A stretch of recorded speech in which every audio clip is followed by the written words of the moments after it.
Hi everyone, welcome to Too Much Love magazine. My name is Florencia and I'm here with Richard Vergez. Hi Flor, thanks for having me.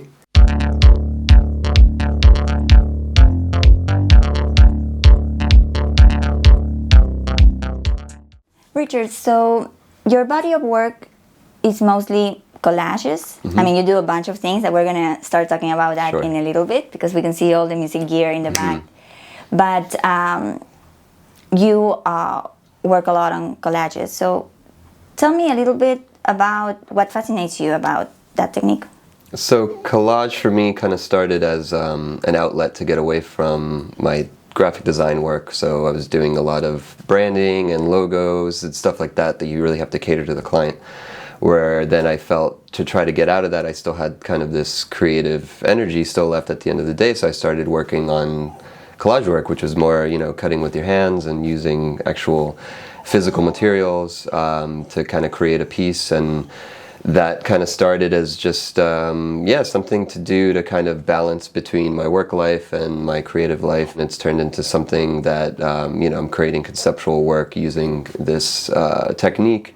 So your collages have a very particular look and feel.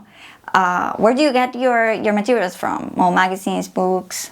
So for material, I'm always going out to shops, to thrift shops, antique shops, looking for kind of a certain era of magazine or book, which is kind of has this vintage, ephemeral feel to it. I use a lot of Life magazines, stuff like that. Which there's some color, but generally, black and white, and just I like the quality of these kind of vintage images, and just the printing quality from that time really has a nice character to it. And you see here, this is from a vintage book of railroads and trains, and just kind of like also the concept of just having a few pieces. This is generally more kind of a few pieces trying to make an abstract shape, but generally I work with no more than 3 pieces inside of a collage. Nice, yeah, your work is pretty minimal. I see that you use the negative space in a very precise way. How's your technique? How's your process? Can you walk me through that? Sure.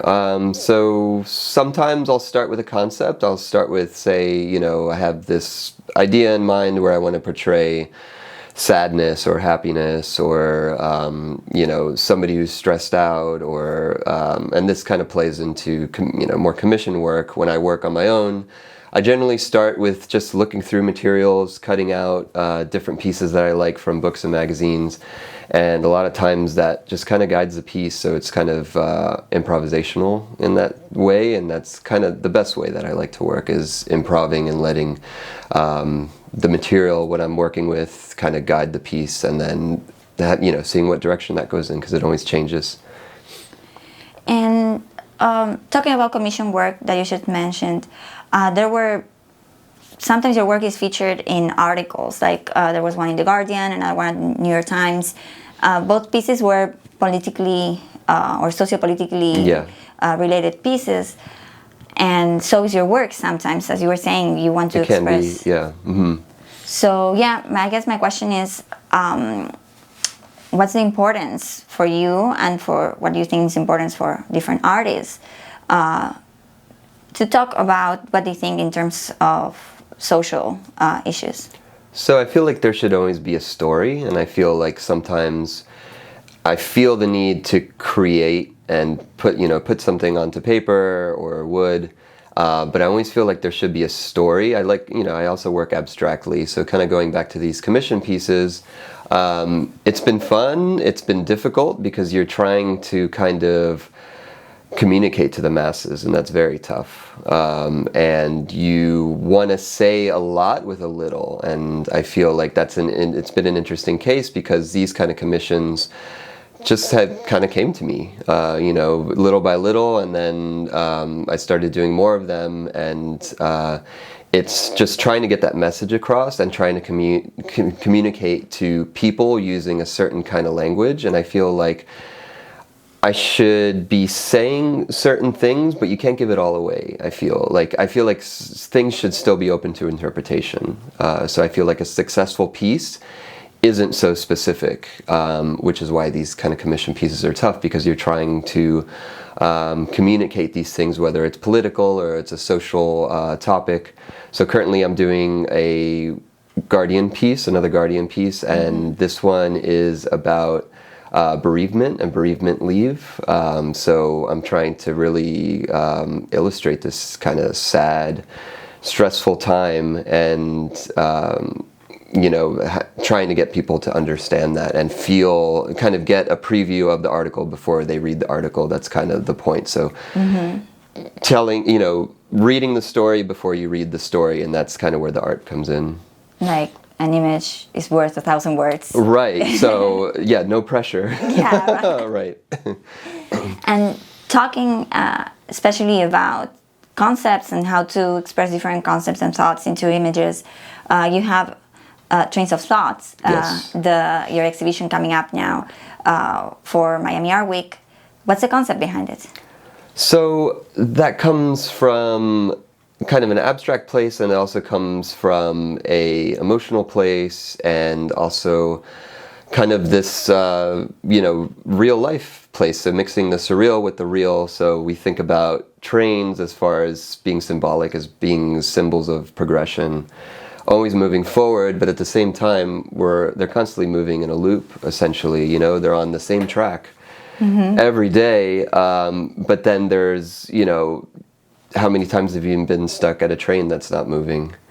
Many guys in South America. So it's like there's so much part of our kind of everyday architecture, our life. You know, we're always moving, especially down in Miami, where you know, it's another side of the train, where trains are slowing down our day in that sense, where we have to stop when the train is coming because this monolith is coming by and we don't want to die. Whereas, you know, I lived in New York for a while, and the train was a part of your everyday life because that's how you commuted, and that's how you made money, and that's how you progressed, essentially. And you were there with a bunch of other people on this same train, which I kind of liked that concept, because you didn't have this what you have here, where there's a lot of this car culture, where people are, you know, it's a status symbol. Where kind of in New York, and I feel like New York is still kind of the center of the world, even as far as commerce and culture. So to see, you know, a city like that so reliant on these trains, I think that plays into the trains of thought, and the fact that the sounds are constantly changing. So that plays into kind of the sound worlds that I'm interested in, where I feel like a train passing on the tracks at 5 p.m. is going to sound slightly different than a train passing on the same tracks at 5 a.m. just through changes in atmosphere, different things like that. So it's just also this kind of chance operation that you'll never hear the same train sound more than once, or see the same train car even. So it's constantly changing in the same way that our thoughts are constantly changing and evolving, or being stagnant and, you know, slowing down and, you know, having a train wreck. So these kind of pieces, these were the first two pieces that came out in this series, and the concept or the titles of these pieces are train wrecks, and it's kind of this, I mean, first and foremost, I feel like aesthetically, it's, you know, that's an important place to start or consider when creating the work. So, you know, the nice contrast of a little bit of a negative space with the gray pieces, but then also kind of conceptually just this mess, where sometimes we feel like train wrecks ourselves, where it's just a bunch of maybe different emotions, you know, kind of collaborating with each other or fighting with each other. But also there is a harmony with the shapes and playing off of the negative space and, you know, the colors. So this destruction, this train wreck could also be a beautiful thing through sound as well. The sound of a train on the tracks.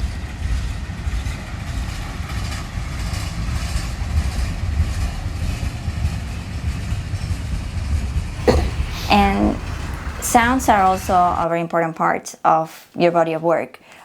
Besides collages, you also have different music projects, and you have a label, Nor Age. Yes. Can you tell me a little bit more about that? Sure. So I'd say I started doing both practices at the same time, so doing the collage work and then doing the music work. And the music work started kind of similar to how the collage was. I was making tapes, so tape loops, which it's basically a strand of tape, like a sample, that's repeated, kind of like the train going around the track. And then I layer these up and using various electronics and, you know, different keyboards and stuff. But I feel like this has kind of always been the foundation of my sound work, because you could put anything on here. You could put the sound of a train, you could put the sound of a tree, you could put the sound of anything on here, and you know, and then manipulate it further from there, slow it down, speed it up. So, you know, now years later, I still, you know, going back to the cassette form, so doing a label called Noir Age, and primarily releasing cassettes, although now we're starting to release more stuff on vinyl and different formats. But I feel like the cassette is still kind of the foundation, just because it's been just a carrier of sound for such a long time. I mean, this was one of, you know, a lot of what I'm influenced by is that kind of early 80s underground culture, which a lot of it was tape trading and mail art and stuff like that. So I feel like kind of going back to that era, which interests me, but having it exist in, you know, 2022. And it's just a good way to put out music from other artists. So Noir Age releases local musicians, but as well as musicians from around the world, Italy, Germany, Wales, North Carolina, you know, other people in other states as well. So the current project and that I'll be performing with at the opening on Saturday is called Zaza, and it's with a good friend Monica, and we kind of communicate in a strange way through music, where I've been doing this practice with the, you know, kind of the electronic gear, and that we can see. Yeah, and then it's been about a year ago that we've been working together, and it was cool to finally meet somebody that I collaborate pretty often. This is just kind of a current collaboration, and we really do speak the same language. And we have another collaborator who we're bringing with us for that night. That's going to be a surprise guest vocalist. So that should be exciting. And yeah, we like to keep it open. I feel like this kind of thing, I don't know what Noir Age is going to be like in a year, you know? It's like, I feel like stuff, it's always kind of in flux, and this idea of improvisation, you know, working with both collaborating with other people and also releasing music with other artists. I just kind of like to keep it fresh and keep it going and see where it goes. It's always kind of a surprise. Something turns into there, and then you get a few pieces, and that makes something from the mess. That's what we do with our lives, right? These messy lives, and we try to portray ourselves as these nice, clean individuals, but we've got all our shit that we, you know, carry around with us. I love that. I want to use that.